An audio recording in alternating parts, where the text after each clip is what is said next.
Tamil Nadu west Bengal assembly ఎన్నికల polling కు సర్వం సిద్ధమైంది. మరి కాసేపట్లో తమిళనాడులో మొత్తం 234 అసెంబ్లీ స్థానాలకు ఒకే విడతలో పోలింగ్ జరగనుంది. అటు వెస్ట్ బెంగాల్లో 152 స్థానాలకు ఇవాళ తొలి విడతలో పోలింగ్ జరగబోతుంది. పోలింగ్ కేంద్రాల దగ్గర కేంద్ర బలగాలతో భారీ బందోబస్తు ఏర్పాటు చేశారు. తమిళనాడు రాష్ట్ర వ్యాప్తంగా ఒకే విడతలో పోలింగ్ జరుగుతూ ఉండడంతో ఎలాంటి అవాంఛనీయ సంఘటనలు చోటు చేసుకోకుండా ఎన్నికల సంఘం కట్టుదిట్టమైన భద్రతా ఏర్పాట్లు చేసింది. రాష్ట్ర వ్యాప్తంగా ఓటరు అవగాహన కార్యక్రమాలను నిర్వహించింది. మొత్తం 1.40 లక్షల మంది పోలీసులు ఈ ఎన్నికల విధుల్లో ఉన్నారు.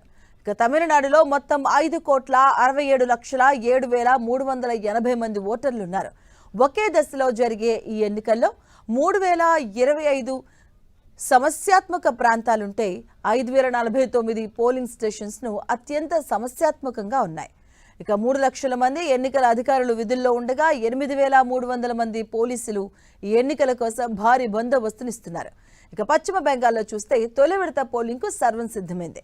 మొత్తం 294 అసెంబ్లీ స్థానాలకు గాను తొలి విడతగా 16 జిల్లాల పరిధిలోని 152 నియోజకవర్గాల్లో పోలింగ్ నిర్వహిస్తున్నారు. అత్యంత సమస్యాత్మకమైన 8,000 పోలింగ్ కేంద్రాలను గుర్తించి ప్రత్యేకమైన భద్రతా ఏర్పాట్లు చేశారు. పోలింగ్ జరగబోతున్న నియోజకవర్గాల పరిధిలో కేంద్ర బలగాలు మోహరించాయి. ఇక తొలి దశలో పోటీ చేసే కీలక అభ్యర్థుల్లో నందిగ్రామ్ నుంచి బీజేపీ నేత సువేందు అధికారి ఉండగా, ఇక రెండో విడతలో పోలింగ్ జరగనున్న భవానీపూర్ నుంచి సీఎం మమతా బెనర్జీ పోటీ చేస్తున్నారు. రాజకీయంగా కీలకమైన పశ్చిమ బెంగాల్లో ప్రధాన పోటీ తృణమూల్ కాంగ్రెస్ బీజేపీ మధ్య ఉంది.